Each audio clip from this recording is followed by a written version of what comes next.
Gandang araw. Tara magluto tayo ng pakbit at ng pritong isda. Ito nga pala yung mga ingredients natin sa lulutuin nating pakbit. Kalabasa, talong, okra, ampalaya. Lalagyan na rin natin ng saluyot. Kaya mayroong saluyot kasi dinengdeng sana dapat yan. Kaso wala tayong bagong na alamang. Ay isda, meron lang tayo bagong na alamang. Kaya ipapakbit na lang natin kahit walang sitaw o sigarilyas. Pwede naman yun. So, meron din pala tayong kamatis, di ko nasabi. So tara, simulan na natin. Una muna natin gawin ay prituin muna natin yung isda. Kasi yung mantikang pinagprituan niya na ay magagamit natin mamaya kapag naggisa na tayo ng pakbit.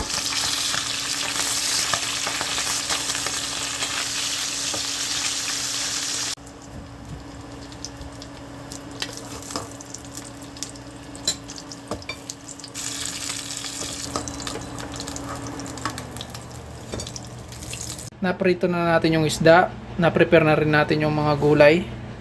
So ito yung kalabasa natin, hinati ko lang, then yung talong isa lang yung ginamit ko, then yung saluyot, then yung kamatis is kalahati lang din, masyadong malaki yung kamatis natin. So tara, simulan natin.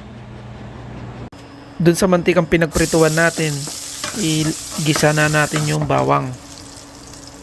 Sunod na natin yung sibuyas. Halu-haluin lang natin din. Ilagay na natin yung kamatis once na nag golden brown na yung sibuyas.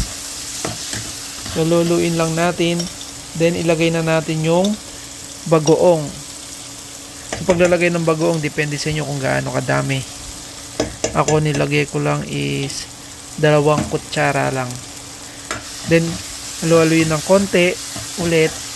Tapos lalagyan natin yan ng konting tubig para may sabaw. Pagkatapos hayaan lang natin kumulo. Then once na kumulo na, ilagay na natin yung kalabasa. Una natin nilalagay yung kalabasa kasi matigas siya at matagal lumambot. Pagkatapos lang yan, takpan lang natin siguro mga 3 minutes. Pwede na yan.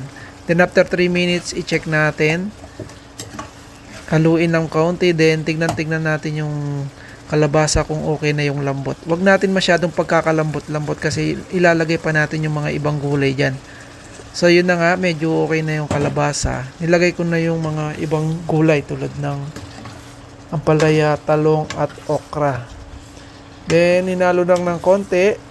Tatakpan lang ulit natin yan at papakaluin ng mga 2 minutes ulit. Then after 2 minutes, haluin lang ulit natin.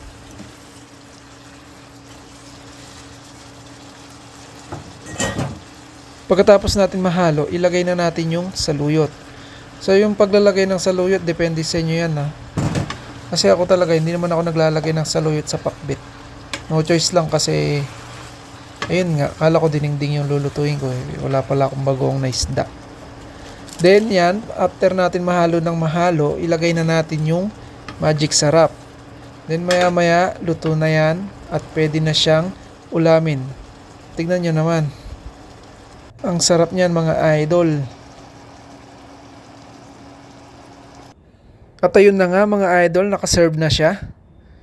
Napakasarap niyan na idol. Tapos papartner mo pa ng isda, galunggong yata to. Tapos madaming kanin. Ay, sulit talaga yung dyan, yung gutom mo. So tara, manganta na.